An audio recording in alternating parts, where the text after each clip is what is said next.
Good morning class 12th। आज आरोह में आपका आज लेसन चल रहा है शमशेर बहादुर सिंह।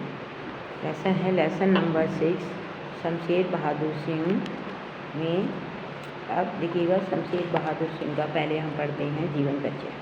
तो जीवन परिचय में इनका शमशेर बहादुर सिंह जी का जन्म 13 जनवरी सन 1911 ईस्वी को देहरादून में हुआ था।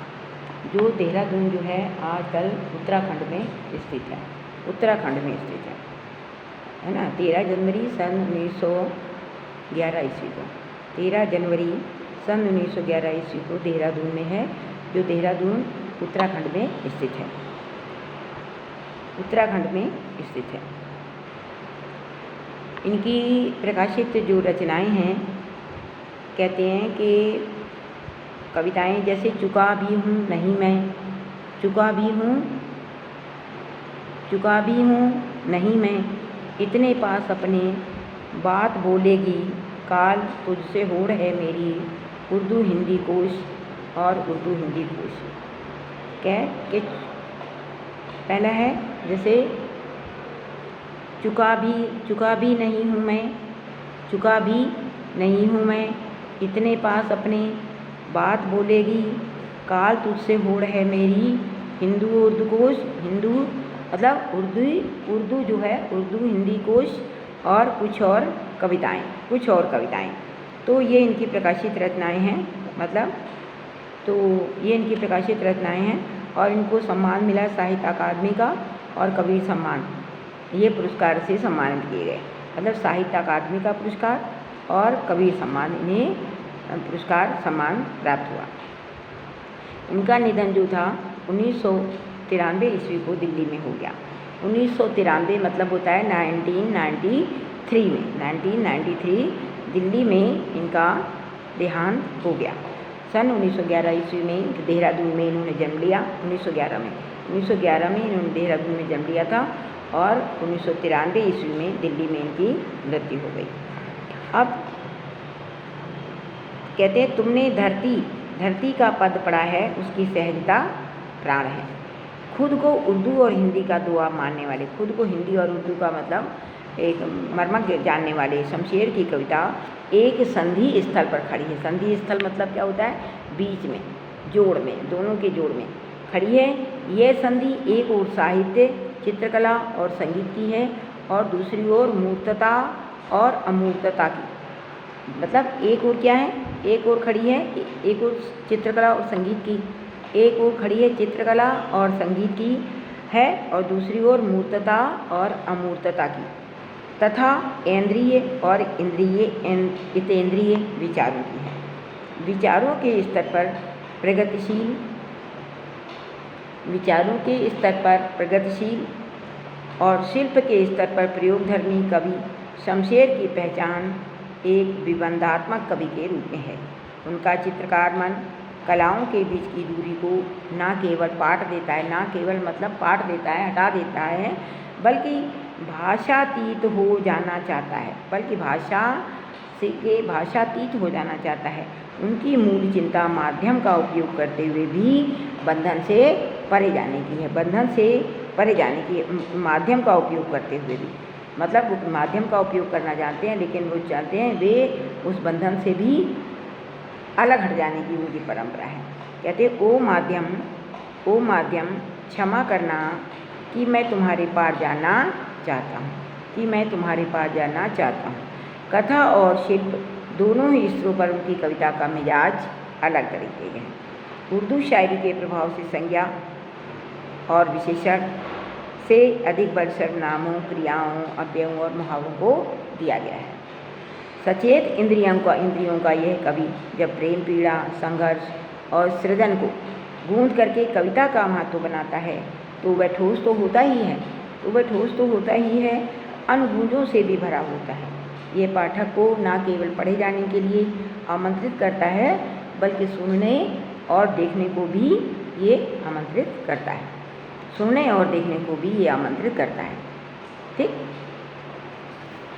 अब ये जो लिखी है लेसन जो लिखा है उषा, तो ये उषा सूर्योदय के ठीक पहले, जब सूर्योदय होता है, सूर्योदय के ठीक पहले पल पल परिवर्तित प्रकृति का शब्द चित्र होता है। मतलब जब सूर्योदय निकलता है तो सबसे पहले क्या होता है, सबसे पहले लाल लालिमा सी हल्की सी दिखाई देती है, धीरे धीरे धीरे धीरे वो लाल लाल रंग जो बढ़ता चला जाता है ना, तब बाद में सूर्य निकलता है। तो प्रकृति का ये शब्द चित्र है। शमशेर ऐसे बिंब धर्मी कवि हैं, मतलब बिंबों का वो वर्णन कर लेते हैं। ऐसे बिंबधारी कवि हैं जिन्होंने प्रकृति की गति को शब्दों में बांधने का प्रयत्न किया है।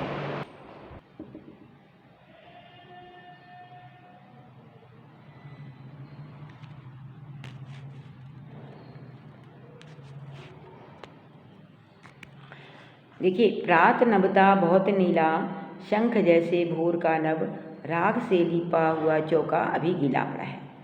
तो सबसे पहले हम लोग प्रसंग लिखते हैं, प्रसंग नहीं लिखते, सबसे पहले हम लोग लिखते हैं संदर्भ। तो प्रस्तुत पद्यांश हमारी पाठ्यपुस्तक आरोह भाग 2 के काव्यखंड से संकलित उषा कविता से लिया गया है। इसके रचयिता प्रयोगवादी कवि शमशेर बहादुर सिंह जी हैं। तो शमशेर बहादुर जो हैं वो प्रयोगवादी कविता के कवि हैं, प्रयोगवादी कविता के कवि हैं। तो इसके बाद में प्रसंग के बाद में नहीं, संदर्भ के बाद में लिखा जाता है प्रसंग। तो प्रसंग में कवि ने, मतलब प्रसंग में कवि ने इस पद्यांश में कवि ने नवीन उपमानों के माध्यम से सूर्योदय से ठीक पहले के पल पल बदलते हुए प्रकृति के मनोहारी दृश्य का शब्द चित्र इन्होंने यहाँ पर खींचा है। क्योंकि कहते हैं जब सूर्य निकलता है तो सबसे पहले आकाश में एक हल्का सा लाल रंग दिखाई देता है। तो धीरे धीरे धीरे धीरे करके उसमें आकाश में मतलब प्रकृति का रूप जो है बदलता हुआ दिखाई देता है। तो उस प्रकृति के बदलते हुए रूप का इन्होंने, मतलब सूर्योदय से ठीक पहले प्रकृति के बदलते हुए रूप का इन्होंने शब्द चित्र खींचा है। देखिए व्याख्या, कहते हैं कि प्रात नभता बहुत नीला, शंख जैसे भोर का नभ, राग से लिपा हुआ चौका अभी गीला पड़ा है। तो प्रातःकालीन जो वातावरण होता है उसको चित्रित करते हुए कवि कहते हैं कि प्रातःकाल आकाश का रंग गहरा नीला होता है। कैसा? शंख के समान गहरा नीला होता है। जब पौ फटती है, सवेरा होने लगता है, पौ फटते ही आकाश में चारों ओर सफ़ेदी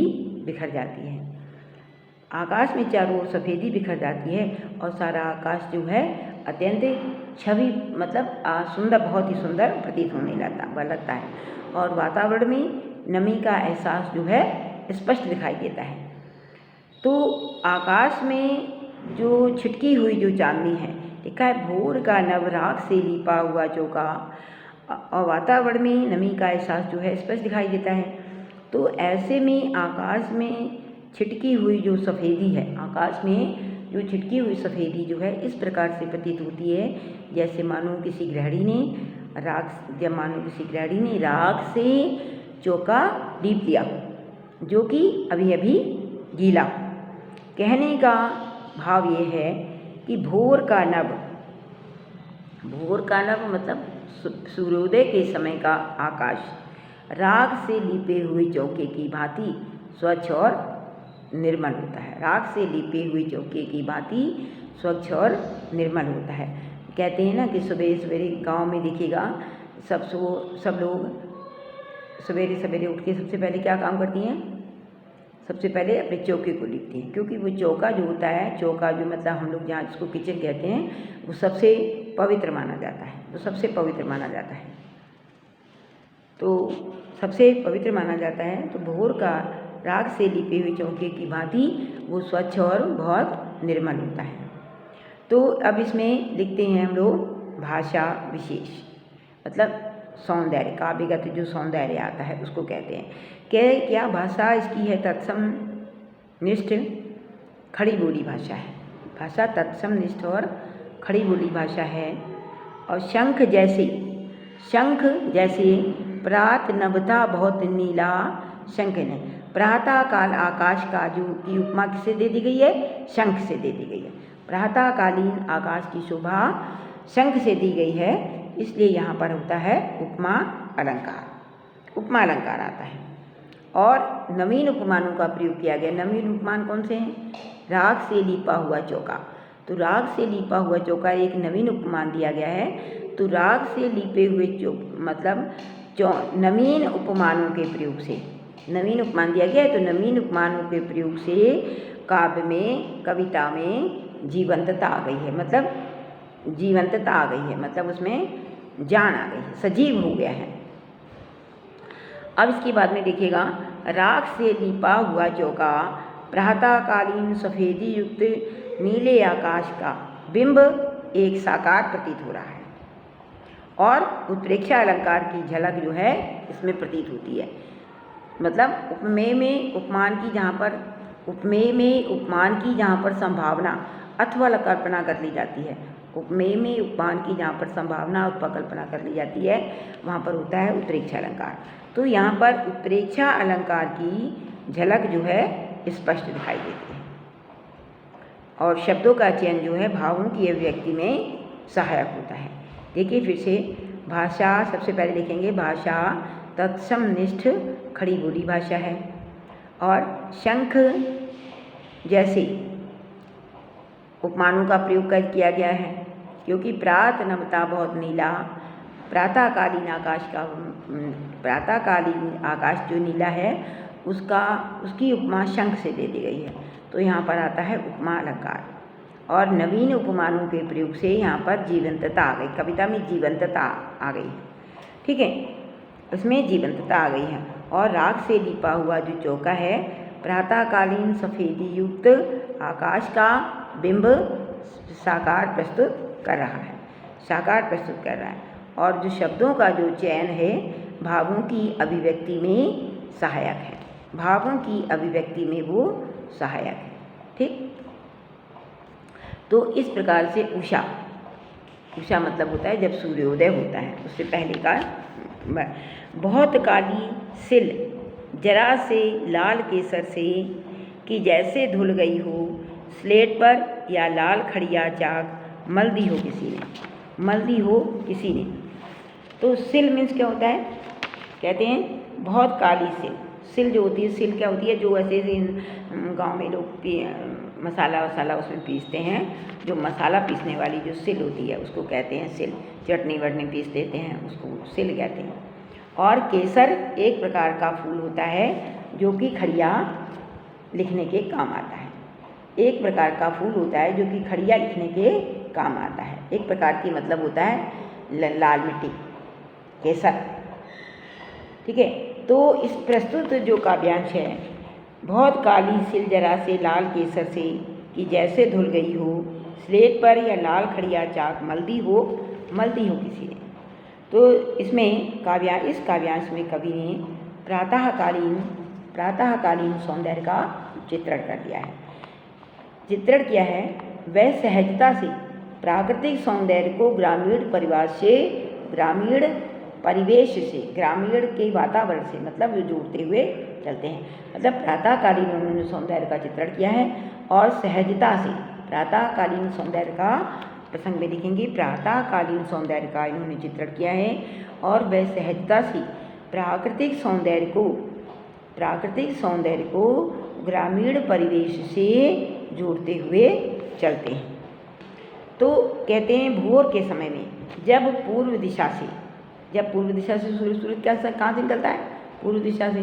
तो भोर के समय जब सूर्य पूर्व दिशा से सूरज की लाली फटी, मतलब पूर्व दिशा से सूरज की लाली फटी मतलब होता है आकाश से सूर्य निकलने के लिए पहले लाल रंग सा दिखाई देता है। तो लाली फटी और आकाश काले और लाल रंग के मिश्रण से भर गया। लाल ऐसा होता है, फिर लाल निकलता है, फिर साइड में काला होता है। तो काले और लाल रंग के मिश्रण से दोनों को मिलाकर के भर गया। तो मानो ऐसा प्रतीत हुआ जैसे गहरी काली सिल्को, जैसे गहरी काली सिल को लाल केसर से अभी अभी धोया। कहते हैं प्रातः काल के समय जब सूर्य निकलता है तो जब उसकी लालपन थोड़ा सा दिखाई देता है, लाल सूरज की जो लाली दिखाई देती है तो चारों ओर उसके ब्लैक, काला काला सा ब्लैक दिखाई देने लग जाता है। तो जब सूरज की उसको कहते हैं सूरज की जब लाली फटी तो काले और लाल रंग के बादलों से तो जो आकाश जो था काले और लाल रंग के बादलों से के मिश्रण से भर गया। उसको देख करके ऐसा प्रतीत हुआ कि मानो गहरी काली सिर को लाल केसर से अभी अभी धोया गया। लेकिन क्या कहते हैं कि दूसरे ही क्षण जो था आकाश स्लेट पर लाल खड़िया चाक मल दी हो किसी ने। लेकिन दूसरे क्षण क्या प्रतीत होता है? दूसरे क्षण ऐसा प्रतीत हुआ कि मानो किसी ने स्लेट की कालीमा पर, स्लेट कैसी होती है? काले रंग की स्लेट होती है। तो जैसे किसी ने काले रंग की स्लेट पर, जैसे मानो किसी ने स्लेट की कालीमा पर लाल खड़िया चाक मल दी हो, लाल खड़िया काले रंग के ऊपर लाल खड़िया चाक मल दी हो। कहने का भाव है कि अगले ही क्षण आकाश में उषा की लालिमा जो थी स्पष्ट दिखाई देने लगी। उषा की लालिमा जो थी स्पष्ट दिखाई देने लगी। देखिए फिर से देखिएगा, भोर के समय, भोर मतलब सवेरा होने के समय, जब सूर्य कहाँ से निकलता है? पूर्व दिशा से। तो पूर्व दिशा से सूरज की लाली फटी, मतलब हल्का सा दिखाई देता है कि सूरज निकलने वाला है। तो लाल रंग का हल्का,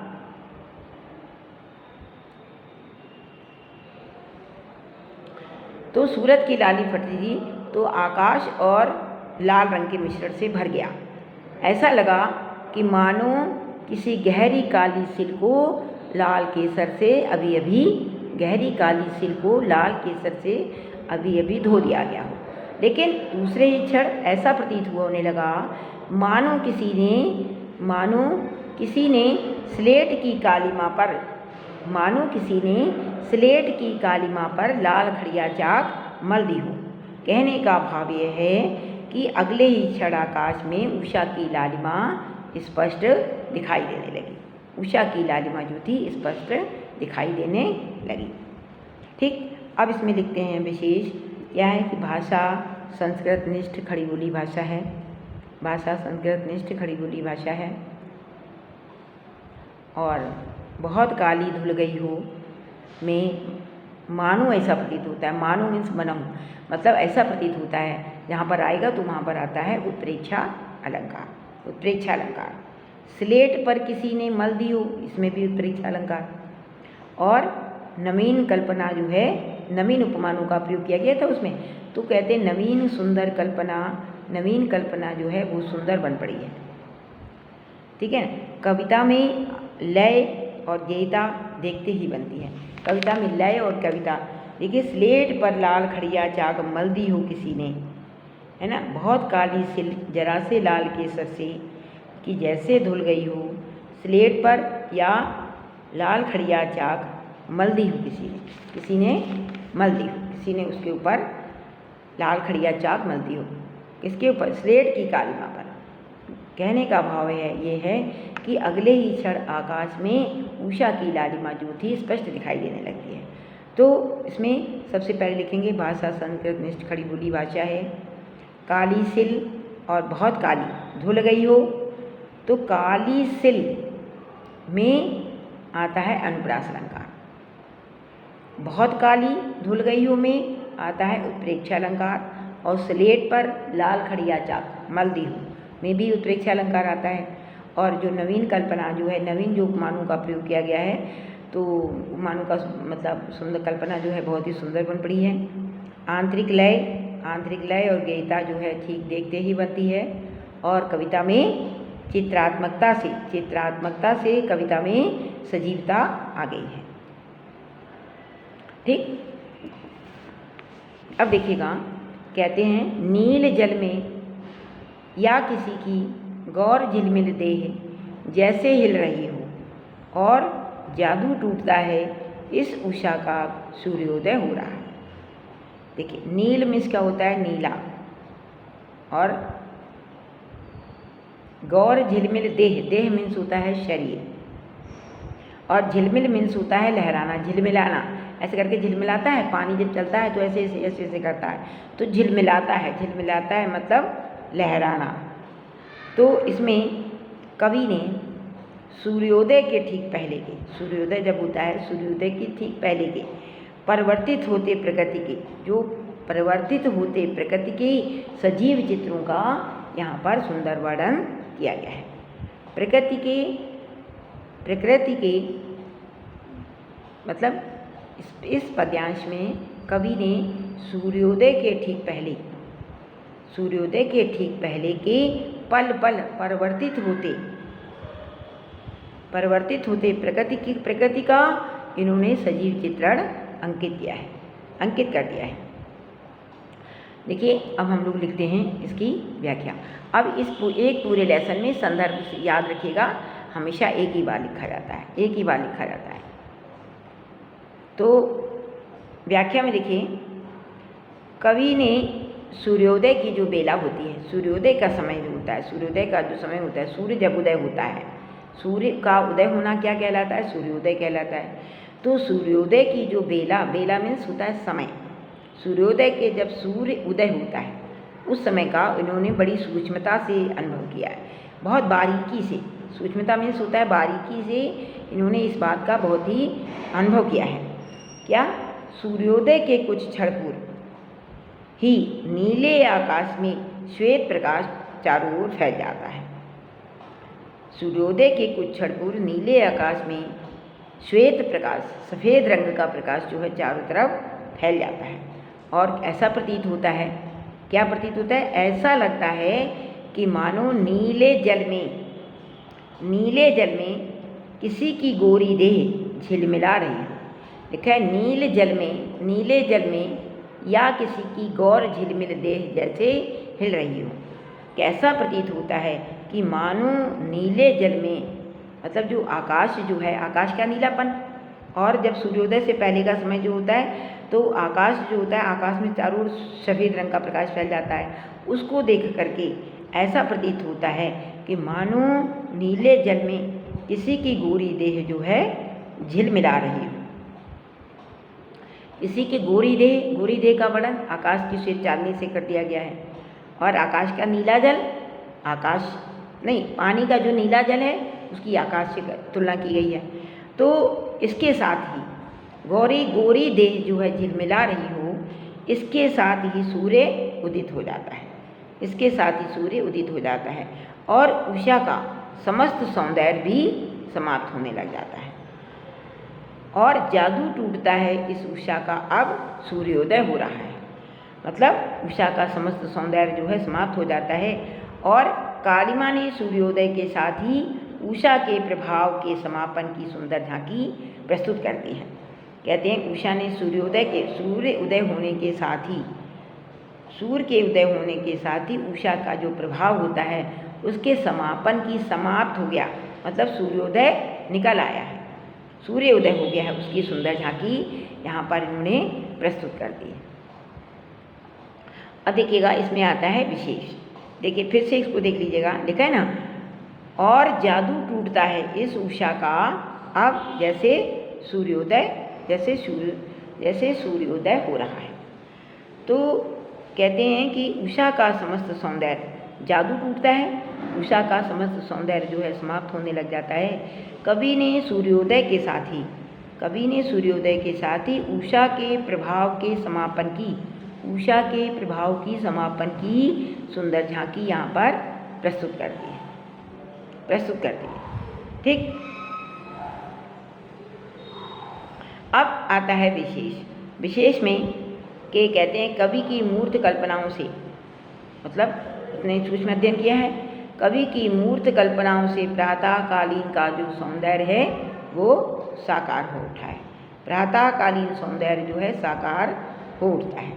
नील जल नील जल में या किसी की गौर झिलमिल दे जैसे हिल रही हो में यहाँ पर आता है उत्प्रेक्षा अलंकार। क्योंकि नीले जल में किसी की गौरी दे झिलमिला रही हो तो यहाँ पर आता है उत्प्रेक्षा अलंकार।